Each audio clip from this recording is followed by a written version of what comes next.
raadiyoonii Dirree Shaggar. raadiyoonii Dirree Shaggar. raadiyoonii Dirree Shaggar.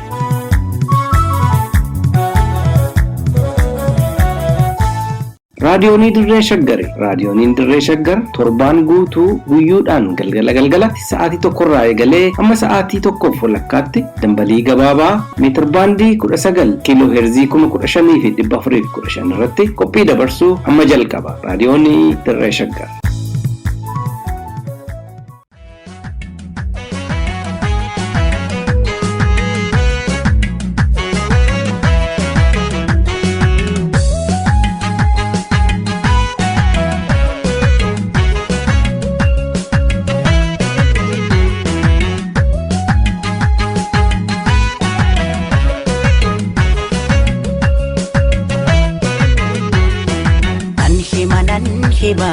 Nan hima waa'ee kee callisuu argee Oromiyaa tiyya biyya hayyuu qaroon biyya goonni mi'irree dachee kiirra margee nan hima qabda seenaa cima nan hima qabda seenaa cima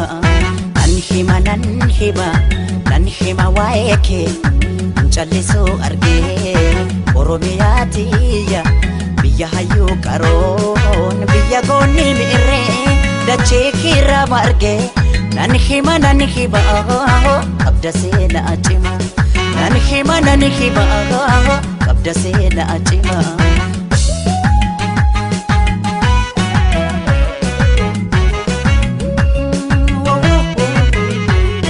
Kan sitti baqatees kan sirraa dhalatees ija tokko laaltaa ormaa firan jettu kan beela'ee filata hundaaf gara laaftaa hunda toleetti koo hunda hammattu koo abaatee wakkattu akka taakeen gattu hunda toleetti koo hunda hammattu koo abaatee wakkattu.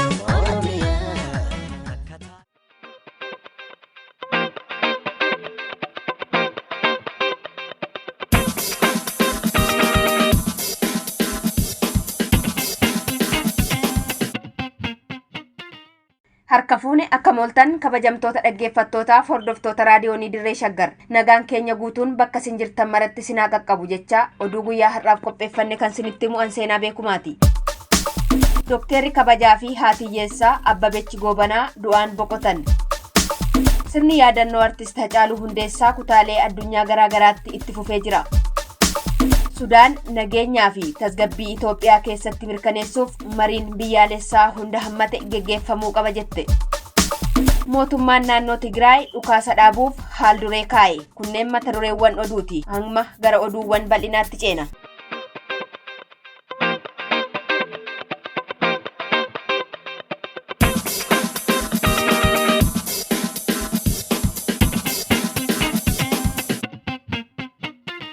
Lammiilee harka qalleeyyii gargaaruun ijoollee haadhaa fi abbaa hin qabne guddisuu irratti waggoota dheeraaf hojjechaa kan turan Dooktera kabajaa Abbabechi Goobanaa dhalatanii waggaa 85tti waxabajjii 27 bara 2013 addunyaa kanarraa du'aan boqotan. Aadde Abbabechi Goobanaa godina Shawaa Kaabaa Salaale bakka Shabal jedhamutti akka lakkoofsa Habashaatti bara 1928 dhalatan. Itoophiyaa keessatti dhaabbata Biruu Tasfaa jedhamu hundeessuun dahoo yookaan gaaddisa daa'imman abbaa fi haadha hin qabne ta'uun waggoota dheeraaf hojii tola ooltummaa hojjechaa turaniiru. Haatiyyeessaa kun ijoollee isaanii hedduu biratti maqaa masoo Iddaayyee jedhamuun kan waamaman yoo ta'u, hojii ittiin beekamtii argatan kana fedhii dhuunfaa isaanii irraa ka'uun jalqabanii akka guddifatantu himama. Hojii tola ooltummaa isaanii kanaaf yuunivarsiitii Jimmaarraa dooktereetii kabajaa kan argatan yoo ta'u, biyya keessaa hanga biyya alaatti badhaasota hedduu fudhachaa turaniiru. Yuunivarsiitiin Jimmaa yeroo dooktera kabajaa kennuuf Abbabechi Goobanaa ijoollee ofii isaanii dahan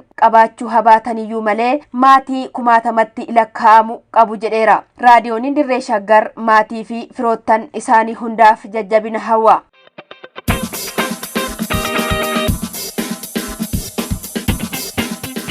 waggaa tokko dura waxabajjii 29 bara 2020 magaalaa Finfinnee keessatti haala suukaneessaa ta'een kan ajjeefame artistii Hacaaluu Hundeessaatiif sirni yaadannoo kutaalee addunyaa adda addaatti geggeeffamaa jiraachuun beekameera. Awurooppaa, Awustiraaliyaa fi Ameerikaa kaabaatti sirni yaadannoo kun kan itti fufe yoo ta'u, hawaasni Oromoo biyya Jarman magaalaa Berliin keessa jiraatanis waxabajjii 24 bara 2013 sirna yaadannoo artist Hacaaluu Hundeessaa geggeessuu isaanii beekameera. Hawaasni Oromoo biyya Neezerlaandis jiraatanis guyyuma wal fakkaatu magaalaa Yuktiraakt jedhamutti sirna yaadannoo Hacaaluu geggeessaniiru. Biyya Awustiraaliyaa magaalaa Melbournitti haala dhibee COVID-19 ulfaataa ta'e keessatti illee yaadannoon artisti Hacaaluu geggeeffamuu maddeen keenya gabaasaniiru.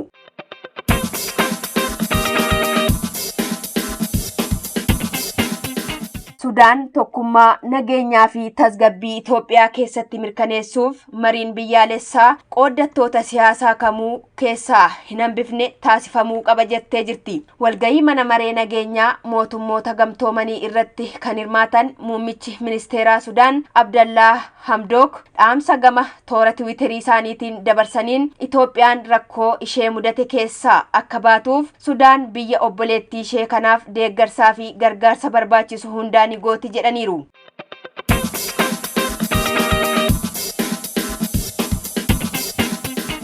Mootummaan naannoo Tigraay labsii dhukaasa dhaabuu kan fudhatu mootummaan federaalaa haaldureewwan wayita guutu qofa jechuudhaan ibsa kaleessa baasee keessatti ifoomsee jira. Haaldureewwan mootummaan Tigraay dhukaasa dhaabuuf tarreesse keessaa humnoonni Amaaraa fi Eertiraa Tigraay keessaa bahanii iddoo isaanii waraana duraan turanitti akka deebi'an, mootummaan heera biyyattii kabajuu akka qabu, deeggarsi namummaa gufuu tokko malee kallattii hundaan uummata Tigraay akka qaqqabu, tajaajilli bu'uuraalee misoomaa akka neetwoorkii fi koominikeeshinii bakkatti akka deebi'anii fi kanneen biroo baasuu Reuters gabaaseera. Addi bilisa baasaa uummata Tigraay bara darbe humna waraana Itoophiyaa fi Eertiraan aangoo irraa ari'atamee torban tokko dura Maqalee qabachuu hordofuun mootummaan Itoophiyaa dhukaasa dhaabuu labsuus dubbii himaan adda bilisa baasaa uummata Tigraay Geetaachoo Raddaa labsicha bifa qoosaan akka hin fudhanne ibseera.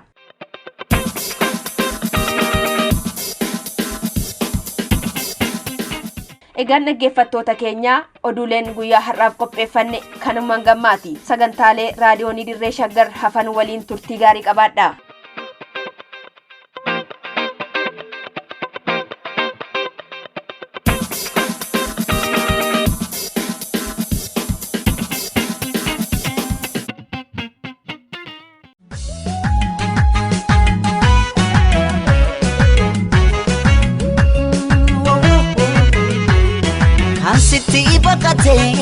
Kan sirraa dhalatees ija tokko ilaalta. Ormaaf firan jettu kan beela'eef laata hundaaf gara laafta. Hunda toleetti koo hunda hammattu koo abaatee wakkattu akkataa keengattu. Toleetti koo dahamatu koo abaatee wakkattu akkataa keengattu.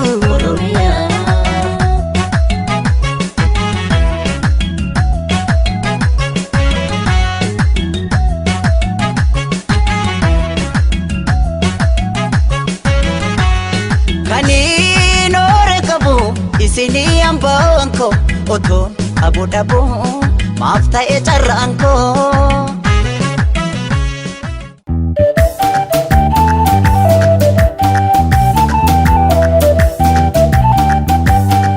Lafaa fi lafee.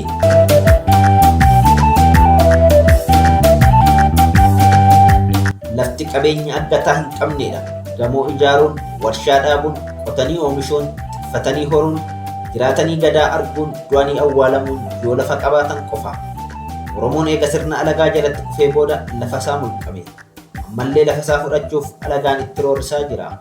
Kanaaf qophiin lafaa fi lafee jedhu kun daba Oromoo lafa mulquu, lafarraa buqqisuu, lafa isaarra alagaa qubachiisuu fi qabeenya uumamaa Oromoo qisaasisuu irratti dalagamu kamuu ni saaxila, ni xiinxala, ni mari'achiisa. lafti keenya lafee keenya.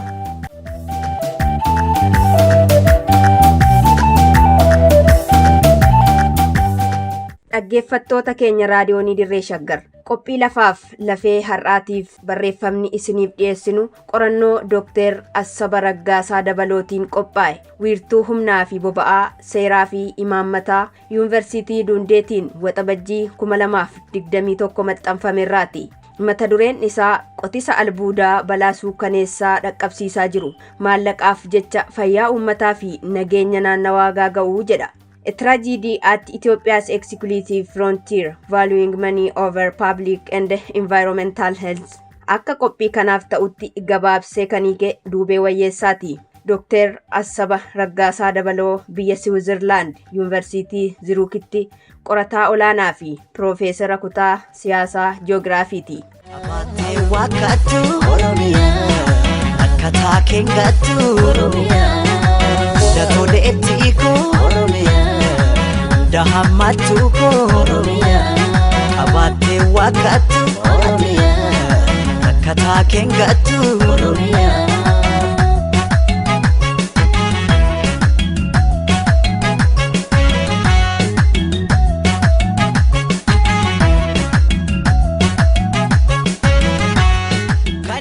Bara 2018 suuraawwan ijoollee Oromoo Gujii qaamni isaanii hir'ate maarsariitii hawaasaarra naannawaa turuun ni yaadatama. Kanuma bu'uureffachuun miidiyaaleen biyya keessa jiran maatii daa'imman qaamni hir'ate kana maaltu akka daa'imman kana qaama hir'ise yoo gaafatan summii dhaabbata Meedirook jedhamu kan laga Dambiitii albuuda warqee qotuun gadi dhiifamu akka ta'e himaniiru. Dhaabbanni Meedirook kun biyya Itoophiyaa keessatti toora daldalaa hedduu irratti bobba'ee jira. Dhaabbanni kun warshaa oomisha laga Dambii kan Shaggar irraa gara kibbaatti kiiloomeetira 485 irratti argamu waggaa 20 liiziidhaan kan bite akka lakkoofsa Awurooppaatti bara 1997 ture. Dhaabbanni kun faalama naannoo fi rakkoo fayyaa uummatarraan ga'eerraan kan ka'e fincilli uummataa irratti ka'ullee mootummaan humna waraanaatiin mormii sana ukkaamseera. Caamsaa bara 2018 Abiy Ahmed fincila uummataatiin aangootti dhufee ji'a tokkoon booda Meedirookiif eeyyamni liizii waggaa 10f waan haaromsameef uummanni mormii kaasee ture. Fincila kanaanis uummanni dhaabbanni Meedirook kun keemikaala summaawaa fi sibiila fayyaa namaa miidhu lagatti waan gadi naquuf akka ta'e haalaan ibsee ture. Summichi hir'ina qaamaa, laamsha'uu harkaa fi miillaa akkasumas ulfa ajjeesu akka dhaqqabsiisu gabaasaa ture. Mormiin kun erga namni 4 waraana mootummaatiin ajjeefamanii namoonni 12 immoo madaa'anii booda dhaabbatullee mootummaan haaromsa eeyyama dhaabbatichaa yeroof tursiisee ture. Warshichis cufamee hanga qorannoon saansawaan adeemsifamee dubbichi qulqullaa'utti akka hin banamne mootummaan uummataaf waadaa galee ture. Dahammatu Oromiyaa abaatee waaqattu Oromiyaa akkataa keengattu Oromiyaa.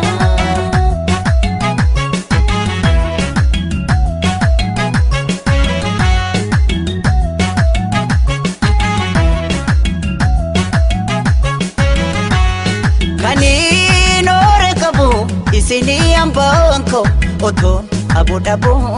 Maaf ta'e carraanko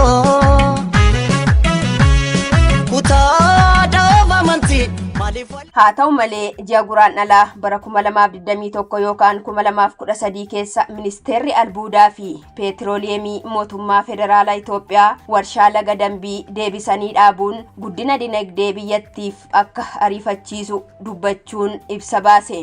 Ibsi warshaa kana deebisanii banuu kun hasawaa dinagdee guddisuuf jedhuun keessatti haalli itti hubatamu jiraachuu danda'a. Kaayyoon qorannoo kanaa ragaalee miidhaa albuunni warqii laga Dambii geessise xiinxaluu fi yaada furmaataa imaammataa ilaalchisee mootummaan Itoophiyaa hordofuun malu dhiyeessudha.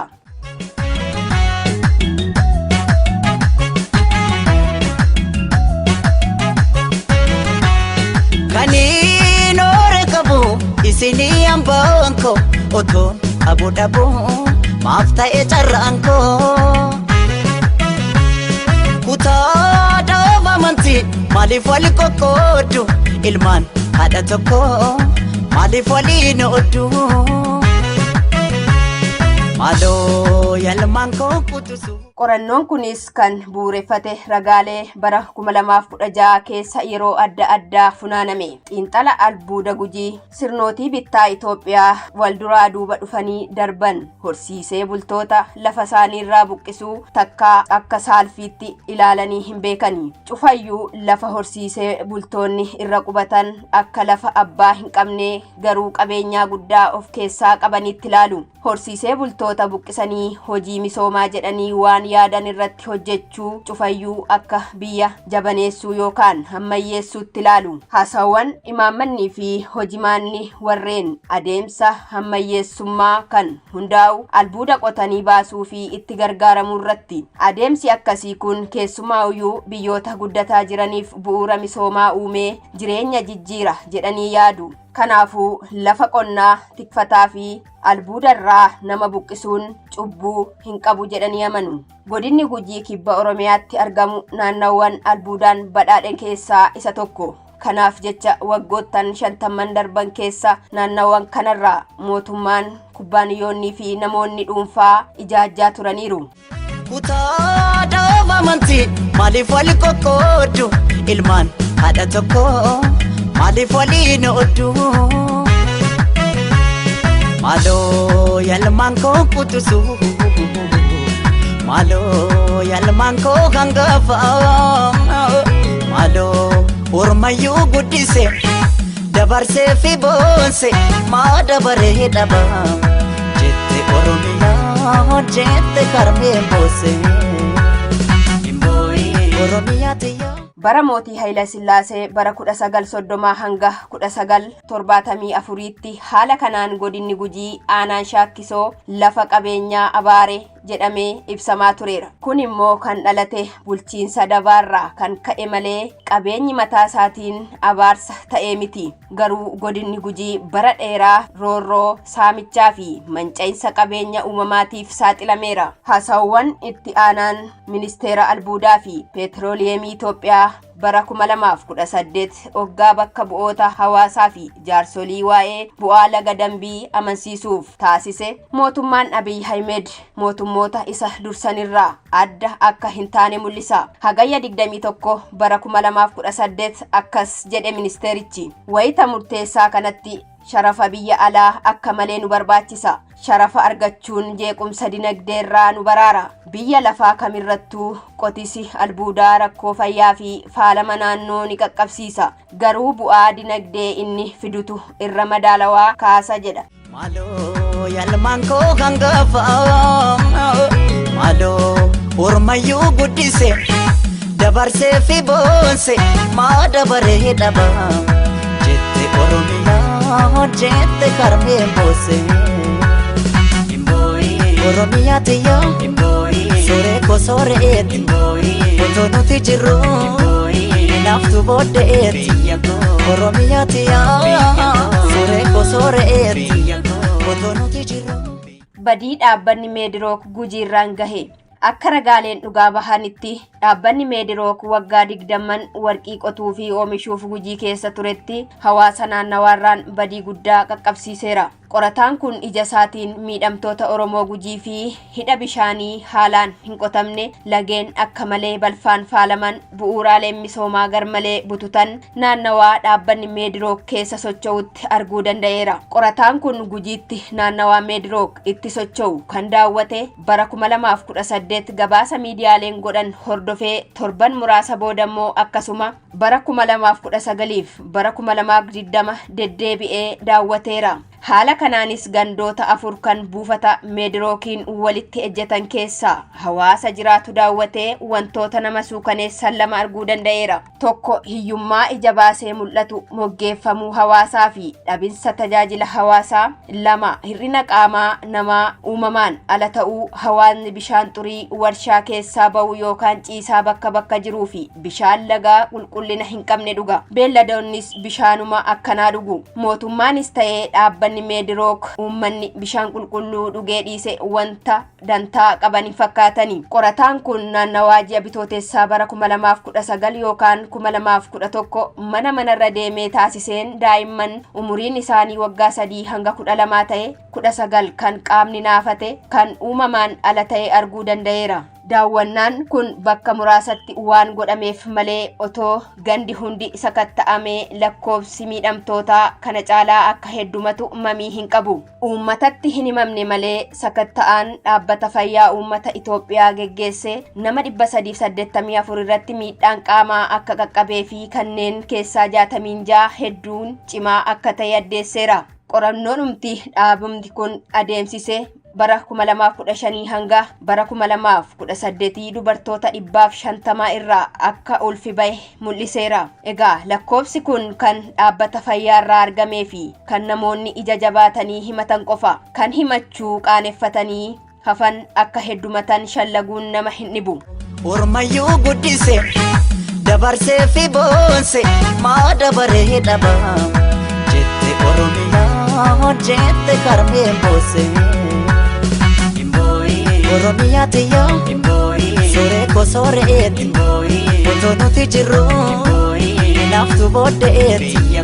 Oromiyaa tiyya sore ko soreeti. Jijjiirama mootummaa Abiy Ahmediin geggeeffamu fincila uummataatiin aangootti dhufullee bulchiinsa kan warra isa duraatiin adda ta'uu hin dandeenye. Wanti aangaa'otii mootummaa federaalaas ta'ee kan naannoo Oromiyaa albuuda laga dambiitiin wal qabatee haasa'an albuuda qotuun guddina dinagdee biyyaatiif faayidaa qaba yaada jedhurraa kan hafe jireenya uummatichaa qabata albuuda kanaatiin manca'aa miidhamaa jiruuf furmaata kan kennu ta'ee hin argamne. Qorataan kun garuu gaaffilee lamaan armaan gadii kaasuu barbaada. Tokko, dhaabbanni Meedirook waggaa 20 guutuu waggaa albuuda baasuu irratti bobba'u dhiibbaa inni karaa fayyaa naannoo fuulaa fi bu'a dinagdee inni hawaasa bakka albuudichi ba'uutiif kennu akkamitti madaalamuu dhabe. Lama, bulchiinsi Abiy Ahmed maaliif gaaffii uummanni dhiibbaa warshaa kanaa ilaalchisee kaase osoo hin deebisiin maaliif warshaa kana deebisee bane? Otoo nuti jirru inaaftu booddeeti.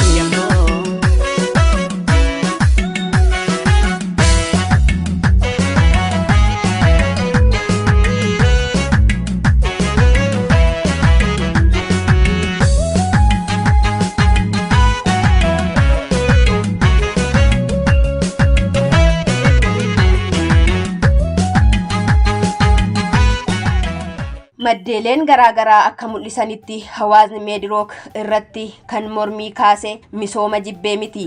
Uummanni kan mormii kaase qabeenya isaarraa mulqamuu fi warshichi fayyaa isaa jeequu isaatiin ittiin morme.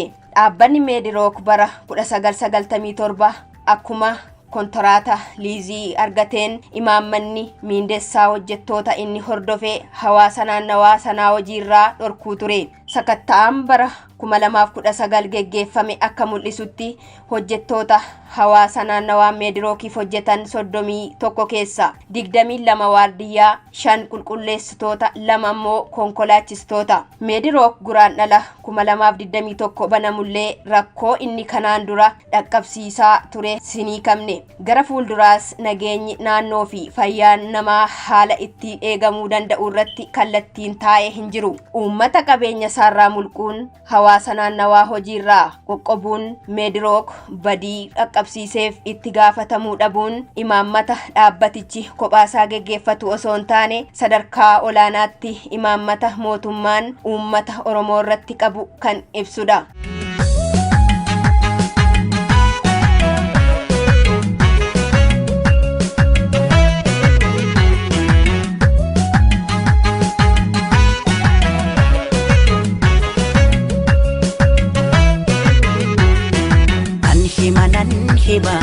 Nan hima waa'ee kee callisuu argee Oromiyaa tiyya biyya hayyuu qaroon biyya goonni miirree dachee kiirraa margee nan hima qabda seenaa cima nan hima qabda seenaa cima. Egaan dhaggeeffattoota keenya sagantaan lafaaf lafee har'aa kanuma hanga ammaati. Horaa bulaa. Kaniin ore qabu isinii hambaan koo otoon aboo dhaboo maaf ta'e carraan koo kutaa dhaaba amantii maaliif wali qoqqoodu ilmaan haadha tokko maaliif waliin ooddu Malo yalman ko kutusu Malo yalman ko hangafa Malo ormayu guddise dabarse fi bonse ma dabare daba jette oromiya jette karme bose Oromiya tiya sore ko sore et otono tijiru naftu bode et Oromiya tiya sore ko sore et otono tijiru naftu bode et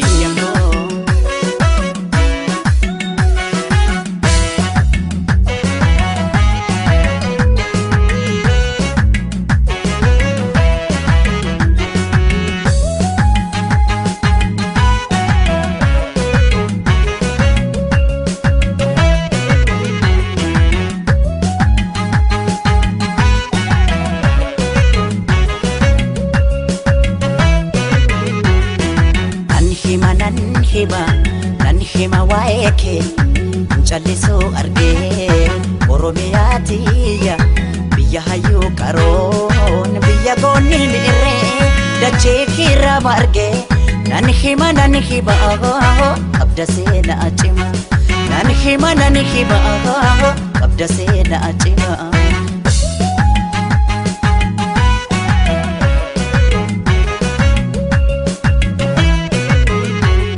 Fincaa'aa fi gibeen suma keessa jiru dachee keerra jiru dukkana biyyarraa ifaatti jijjiiru Kunaaf albunni kee madda galii biyya allabdii rakkata Oromiyaa tiyya albunni kee madda galii biyya allabdii rakkata yaboomsituu tiyya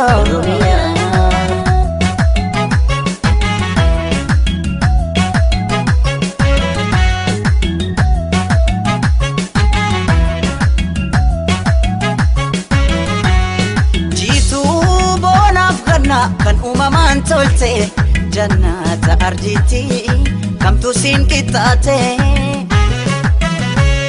qabeenya kee gamtaan eeggannee guddifna duree ta'uu kee addunyaaf mul'ifna egaa olmaan kee dachaadha egaa yoom himamee dhuma egaa qabda seenaa boonsa kumaatama ada jechuun biyya jechuun ana Oromiyaa dhuma biyya sirna gadaa madda walqixxuu gaaddisa odaan kee mallattoo eenyummaa Oromiyaa tiyaa sore ko soreet otoo nuti jirru inaaftu booddeet biyya sirna gadaa madda walqixxuu gaaddisa odaan kee mallattoo eenyummaa Oromiyaa tiyaa. Egaa dhaggeeffattoota keenya oduu dabalatee sagantaa keenya har'aatiin akka bohaartanii fi hubannoo sakkarraa qooddattan ni abdanna. Sagantaa lafaa fi lafee torbaan dhufu sa'aatii wal fakkaatu irratti isiniif dhiyeessinu irratti akka dhiyaattaniif asuma isin affeeraa tamsaasa raadiyoonii dirree shaggar boruu galgala sa'aatii wal fakkaatu irratti isiniif darbuun walitti deebina. Turtii gaarii qabaadhaa.